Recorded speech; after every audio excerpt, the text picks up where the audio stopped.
Comencé. Hola, somos Grupo 1. Vamos a hablar del comienzo presunto de la historia humana de Immanuel Kant, en que él comienza la lectura a través de los textos sagrados del Génesis de la Biblia.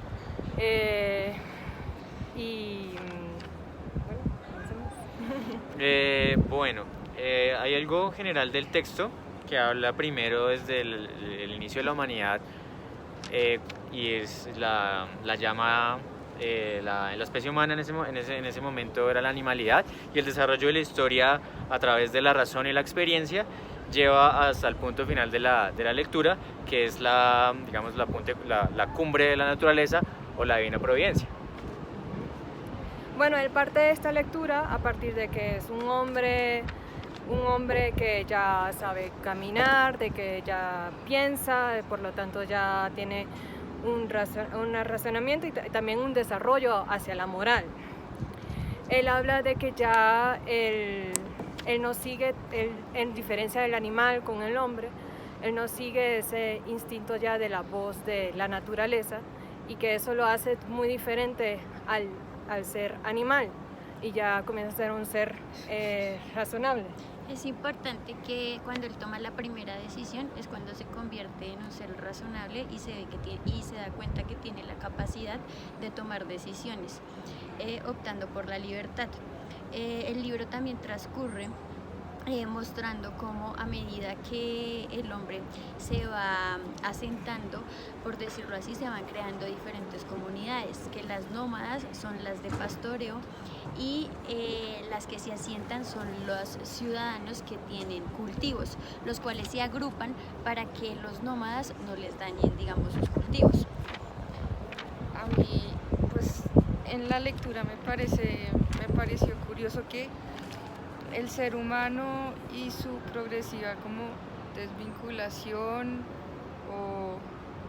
puesta en valor el uso de la razón para su vida siempre coexiste con la naturaleza,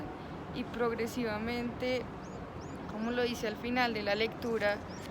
que en términos de lo que la naturaleza requiera o lo que sucede en la naturaleza y las capacidades del ser humano, afectarán o colaborarán en ese desarrollo del ser humano y su relación con la naturaleza. Y por eso es que el ser humano siempre tiene como una expectación hacia el futuro y empieza a generar como miedos y a preguntarse y a imaginarse qué puede pasar en su futuro, y deja de alguna forma de vivir la realidad y de aprovechar el presente. Y no solo eso, sino también el miedo a la muerte,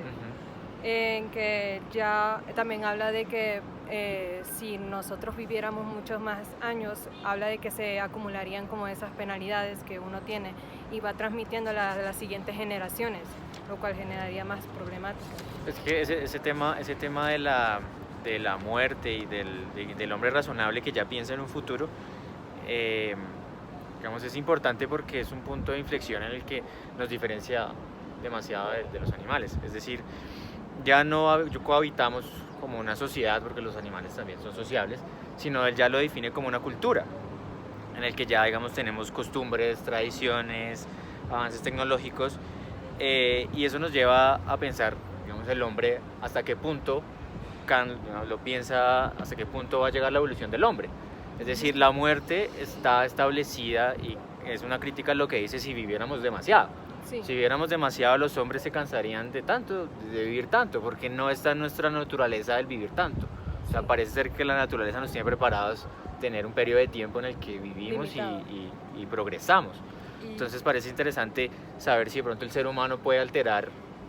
esa parte de la naturaleza y llegar hasta dónde vamos a llegar, o si esa alteración misma del ser humano, para el ser humano, es parte de ese hilo conductor de la naturaleza.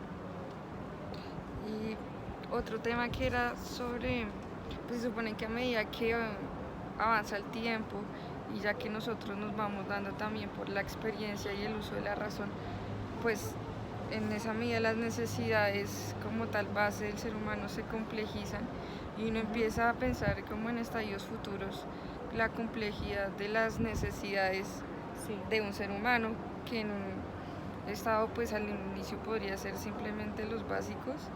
pero que a nosotros ya lo damos por sentado y complejizamos cada vez más la manera en que nos relacionamos con la misma naturaleza, que me parece algo muy interesante. Sí, sí es cierto. Y como a medida de esa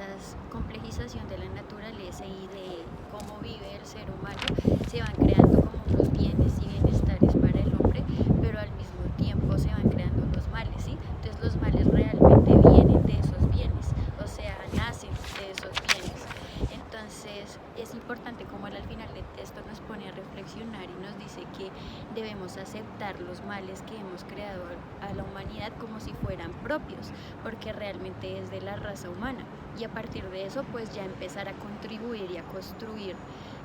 pues en la humanidad, en el progreso. Hay una cosa antes de terminar,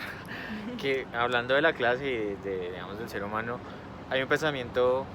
kantiano que es muy importante y es el uso de la razón y el uso de digamos, él habla del racionalismo y del empirismo, que son métodos de aprendizaje. Entonces la razón por la razón y aprender a través de las experiencias, que es el empirismo. Entonces uno quiere decir, si digamos el ser humano y digamos, en la época de la evolución y toda esta vaina, ha aprendido a través de esos dos métodos, o si hay un tercer método, o si hay digamos otras corrientes por las cuales el ser humano puede aprender, y no solo estas dos. Sí, y estamos aprendiendo justamente de cosas que no los vemos directamente, sino que ya hay un medio que filtra la información, se selecciona la información y la consumimos y la procesamos desde otro medio,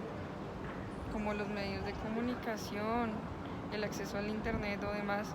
son herramientas que nos dan un acceso al conocimiento y también una complejidad que eso puede ocasionar, sí, lo que tú decías, o conflictos o demás, pero que hacen intrínseco la manera en que nosotros procesamos la información. Sí, es tan simple como el hecho de cómo nos alimentamos actualmente, que es a partir como del ganado extensivo y todo eso, y como actualmente está pasando lo de la quema en el Amazonas, y realmente se hizo fue por Bolsonaro, que mandó a quemar